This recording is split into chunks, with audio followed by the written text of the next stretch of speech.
Hi, my name is Selvan. My matrix number is 264869 and my FYP ID is FYP45. This research will be reviewed by Dr. Fadilah binti Muhammad ZAHARI and my supervisor is Dr. MAWADDAH binti Muhammad. My topic is about e-wallet adoption. This is my poster and I will explain more in this slide.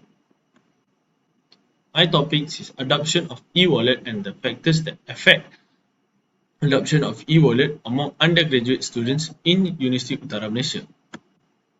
Before that, let me explain of the list of the content. First, introduction. Second, problem statement. Third, research objective. Fourth, methodology. Fifth is finding and sixth is about conclusion. First, introduction. This study is intended to examine e-wallet adoption among undergraduate students in UUM. E-wallet adoption varies across individuals depending on their personal need and wishes. The e-wallet gives users permission to make payment through QR code to purchase. People in Malaysia have a lot of choice to make payments via e-wallet such as Touch and Go, GrabPay and more. It is only not to make their life easier but it also can help people to make transactions more quickly and efficiently. Due to rapid growth in digital economy, electronic money transactions have increased. In the future, it will be enable Malaysia to become cashless society. Overall, e-wallets usage growth is undeniable exponentially increasing. Okay, for problem statement, e-wallet has been actively implemented in developed countries. However, e-wallet adoption is still new in Malaysia and many people still don't have knowledge about e-wallet. This is because some challenges such as less knowledge on the internet and this led to less confidence on e-wallet system because money is very important and it's difficult to follow the cash flow. This issue is a pace of e-wallet appreciation and the elements that drive its reception to be analyzed in Malaysian setting. The above issue or burden confronted people in the past utilizing money promotes the invitation of credit-only installment framework through e-wallet these days. This is due to the issue lack of internet understanding which leads to lack of trust in e-wallet system. Therefore, the purpose of this study is to provide information to fill the gaps of research on an e-wallet adoption. Research objective. This research involves undergraduate students from University Utara Malaysia from different colleges. This research focuses all e-wallet applications or including those offered by private companies. First, it is to examine the rate of e-wallet adoption. Second, to examine the categories of e-wallet adopters. Third is to identify the factors that influence e-wallet adoption. The methodology have used in this research is quantitative method that is defined as a method that focuses on gathering numerical data and generalizing it across group of people by questionnaire. The data collection is used in this research is primary data that is collected by researchers from first-hand sources. We have created a questionnaire in a Google form with a section A, section B and have been contributed by 150 respondents that have been shared through the WhatsApp and the group Facebook page. The sampling data used in non-probability sampling that is defined as a sampling technique in which the researchers select the sample based on the subjective judgment of the researchers rather than random selection. Framework that factors that influence adoption of e-wallet is first relative advantage, second compatibility, third is complexibility. Let's see the hypothesis of the factors. Relative advantage. There is no significant relationship between relative advantage and adoption of e-wallet among UM students. Compatibility. There is no significant relationship between compatibility, adoption of e-wallet among UM students. Complexibility. There is no significant relationship between complexibility and adoption of e-wallet among UM students.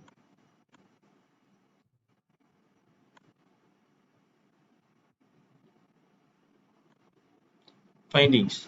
First, for the reliability analysis, variables for our relative advantage complexibility adoption of e-wallet.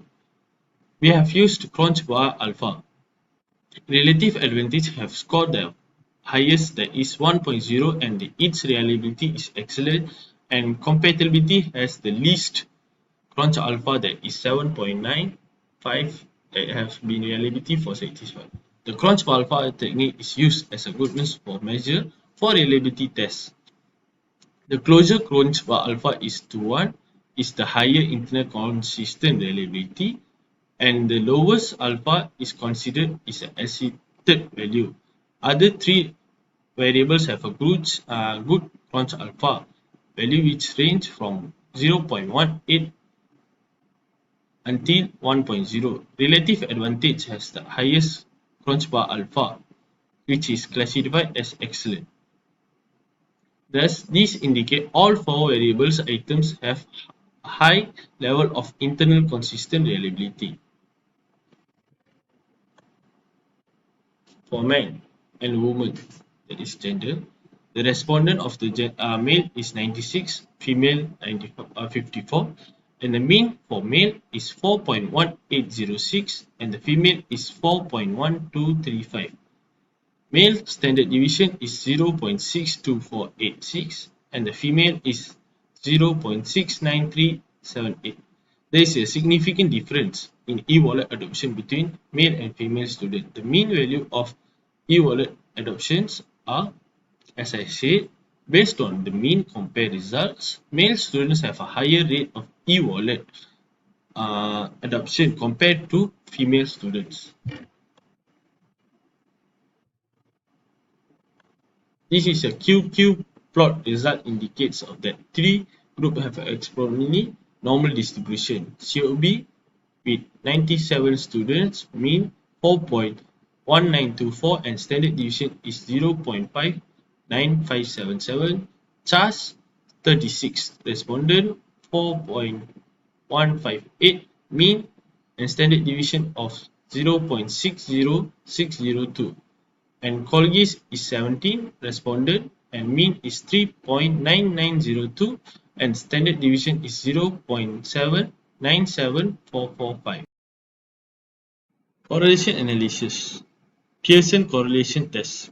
Pearson correlation test was performed to determine the association between the independent variables relative advantage, compatibility and complexibility and dependent variable e-wallet adoption, where various of correlation between two variables are examined.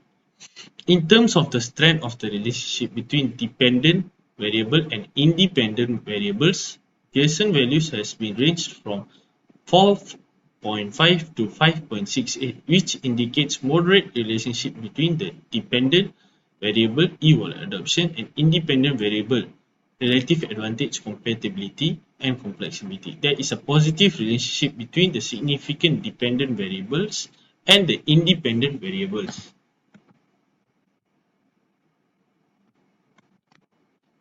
For multilinear regression analysis, which is conducted to determine the influence the independent variables predictors in predicting the e-wallet adoption. Based on the coefficient table, three predictors are found to have a significant relationship between the dependent variable. These predictors are relative advantage, which significant value is 0.00, compatibility value is 0.081, and which is less than alpha 0.05. This shows that out of three predictors, there are significant difference in three predictors in the e-wallet adoptions. The largest beta coefficient is found in complexity with beta 2.990 and followed by relative advantage with 1.95, and third is compatibility, that is 0.735. This shows that out of three predictors, complexity seems the stronger influence in e-wallet adoption, followed by relative advantage by the compatibility. For the hypothesis result, hypothesis for relative advantage, there is no significant relationship between relative advantage and adoption of e-wallet among UUM students. The hypothesis is rejected for the Compatibility: there is no significant relationship between compatibility and adoption of e-wallet among UUM students. That hypothesis also is rejected. And lastly is complexibility. There is no significant relationship between complexibility and the adoption of e-wallet among UUM students. And the hypothesis is could not rejected.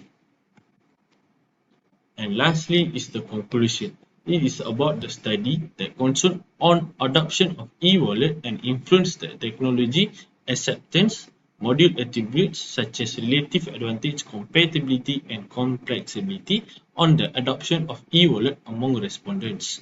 Relative advantage and compatibility have significant relationship with the adoption of e-wallet, while complexibility have a not significant relationship with e-wallet adoption. The researcher of this study will suggest more research that can undertake to study the e-wallet in different contexts and larger studies. That's all for me. Thank you.